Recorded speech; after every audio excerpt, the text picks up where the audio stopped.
you stated that before I even start. Yeah. So let's do something fun. I'm just going to read part of his book. Okay. This is his paragraph where he's just listing all of the negative versions of the Great Mother. Okay, I'm going to lean back and try to absorb this. Okay. And spend less time sitting upright. Go for it. Everyone sit back, relax, and get ready for some Great Mother. I'm nervous. Okay, here we go. The Great Mother, in her negative guise, is the force that induces the child to cry in the absence of her parents. She is the branches that claw at the night traveler in the depths of the forest. She is the terrible force that motivates the commission of atrocity, planned rape, and painful slaughter during the waging of war. She is aggression without the inhibition of fear and guilt, sexuality in the absence of responsibility, dominance without compassion, greed without empathy. She is everything that jumps in the night, that scratches and bites, that screeches and howls. She is paralyzing dismay, horror, and the screams that accompany madness. The Great Mother aborts children and is the dead fetus, breeds pestilence and is the plague. She makes of the skull something gruesomely compelling, and that is all skulls herself. To unveil her is to risk madness, to gaze over the abyss, to lose the way, to remember the repressed trauma. She is the molester of children, the golem, the boogeyman, the monster in the swamp, the rotting cadaverous zombie who threatens the living. She is the progenitor of the devil, the strange son of chaos. What'd you think of that? That's dark. That's a lot of things to attribute to the Great Mother. That's right, kids. If you go look at your mom right now, she's under your bed. It's the boogeyman. There you go. Well, that's wild, isn't it? That's a lot. Okay.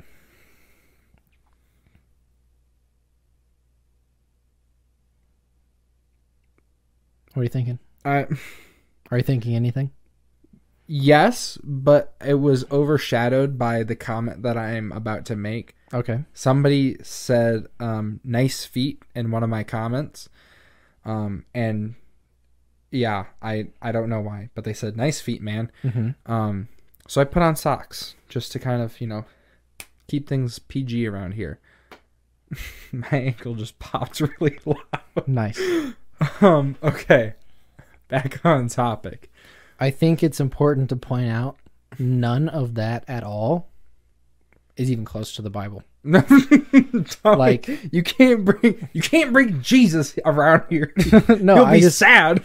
I just wanted to point that out because the primary evil, from my understanding, the primary evil in the Bible, other than our own human nature, is Satan. Yeah, is the devil. And the thing that makes him so bad is his pride and his lack of gratitude, his insatiable desire to become a god himself. Because he wanted to be like God. Yeah, classic Lucy. And I think it's important that that's the worst evil in the Bible. And not like, I don't know, maybe women.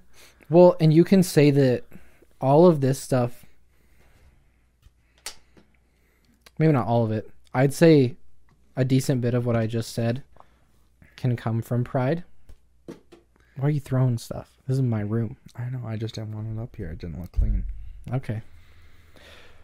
So I need to, because he's saying the Great Mother, right? Yeah.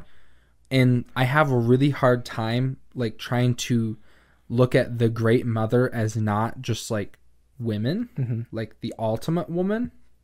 Does that make sense? Mm-hmm. So when he says all that stuff, I feel like... Because, it's good and bad is the point. I'm focusing on the bad versions of the Great Mother. Well, and I mean, I'm going to too, but only because it's he's talking about some pretty rough things. Dude, I know.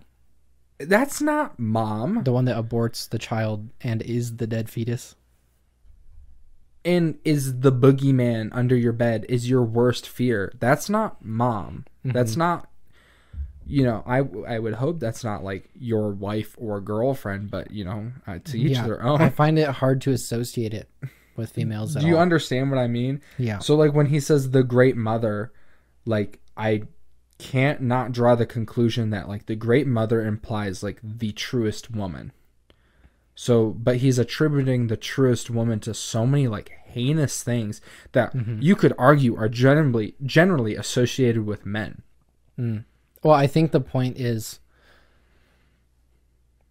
that it's the chaos that spawns all of these things, And because is what he's focusing on. And because women Give are birth. the perfect representation of chaos, and women themselves are chaos and are awful, but also not awful. Well, the great mother is, and yeah, it's. But how if it's the great mother, then how are not all women? Because or in the very least, mothers. I think he's not saying that this is all people.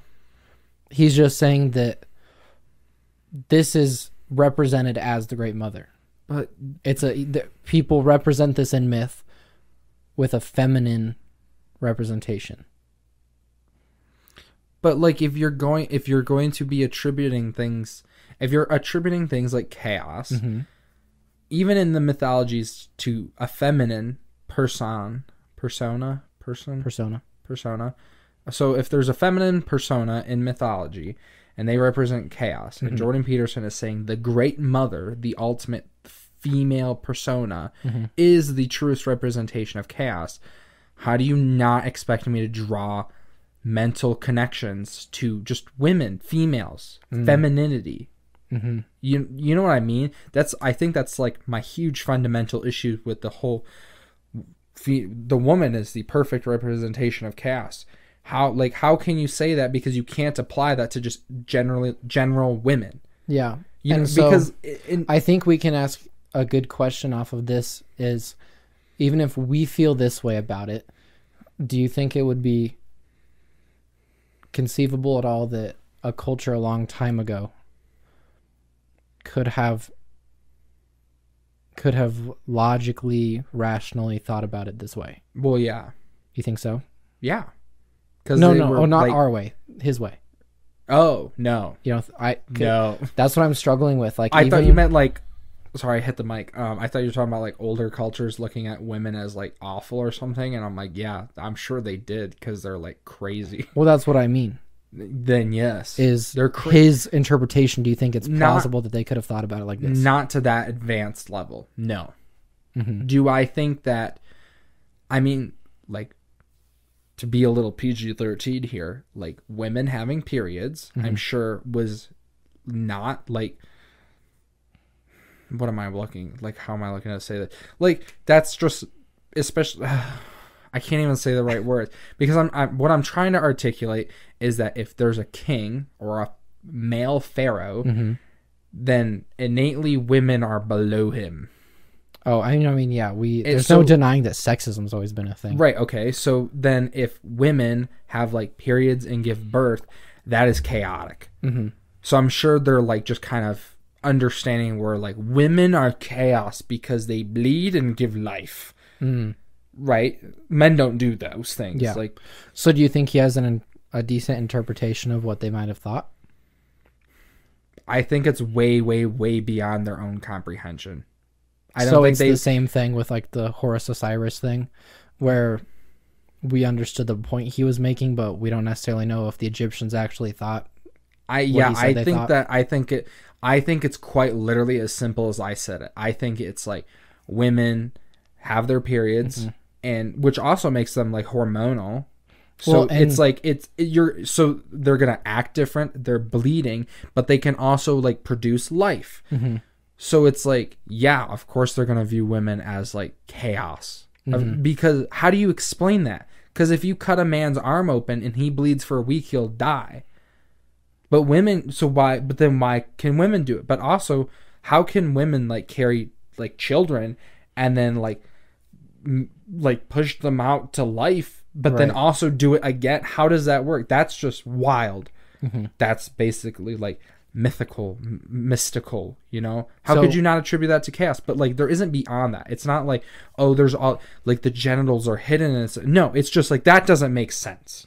So plain and simple. Do you think Well, it seems like you agree then with the chaos part of it. Mm-hmm. What about the monsters and stuff like the Sphinx?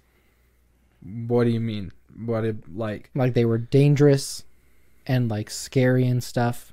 Do you think there's a connection to those things being female? No, because Or like Medusa is another good example. Okay, but like, but there's also, I think you can point out there's male. It doesn't track because like from our perception, like women, like there are crazy women, right? Like, how dare you? I know, how dare I? I'm just saying, like in our times, like the concept of a crazy woman it tracks. Like a woman who isn't sane, like like a woman that smacks her husband, or just Investigation Discovery Channel. Yeah, you didn't have cable. ID or Investigation Discovery did a lot of like murder mystery stuff. Oh, like cold case files. Yeah, my parents watched that stuff all the time. But there was one where wives killed their husband. Mm-hmm. Now put yourself back in like Egyptian times. Mm-hmm. That would never happen. Are you kidding me? Never. Absolutely not. Sure. I don't think. Yeah, they didn't. That's my issue with like the whole monster thing. Mm-hmm. Oh, like, so do you think maybe the monsters are just kind of more random? Well, because there's also male monsters like the Minotaur. Right. Well, yeah, I guess I'd say monsters are more random then. Because like, or if there is some sort of association, I don't know if I'd buy that it's this association. Well, I think right, and like, because if you look at Medusa in of herself, because that's really like a whole character, not just like a creature. Like Medusa, the whole thing about Medusa is that she's supposed to be, or she used to be, very pretty, and then she got snake hair, and now turns people that look at her to stone, as kind of like the irony to being attractive to look at. Or there's the appealing to the eye. Is it Arachne story, where she was like too prideful against Athena, and she thought she could. I think it's Athena. She thought she could like weave better tapestries and stuff, and then like she tried to beat them, and then she got mad, and then she got turned into a spider. Yeah, same thing with Medusa. It's basically that over again. Yeah. But if you look at like the Sphinx, and I don't know anything about the Sphinx mythology. See, that would be a great time for you to comment down below if you know anything about the Sphinx and educate both of us. Thank you. Yes. It just doesn't track for me. Like I don't think it follows continuity. Because like, okay, women are chaos, but not to the level he's describing, because I don't think they had that level of comprehension. I mean, there's a lot of reasons I don't think they had that level of comprehension. Yeah. But I think, and by the way, we are trying to be careful to avoid what C.S. Lewis would call chronological snobbery, which is to assume that just because something happened in the past that it was dumb and that we know a lot better. That's not how that works at all. Yeah. So just so people are clear. Yeah. We're not just like, past sucks and they're all stupid. Well, I mean, they built the pyramids. And I'm not saying like you have to be a genius to do it, but the way they did it was genius. The Greeks knew that the earth was round. Yeah. And then in the Middle Ages that went away, so clearly progress is not linear in time. I don't know why that makes me laugh so much. Progress is not linear in time. Yeah. Yes, it sure is not. So we can it's like ups and downs. I have a couple. Hey, I got another quote for you. Listener likes, comments, and subscribes down below. And if you understood any of my word salad, go ahead and click the link below for a full video and a 5-course meal. Thanks for watching.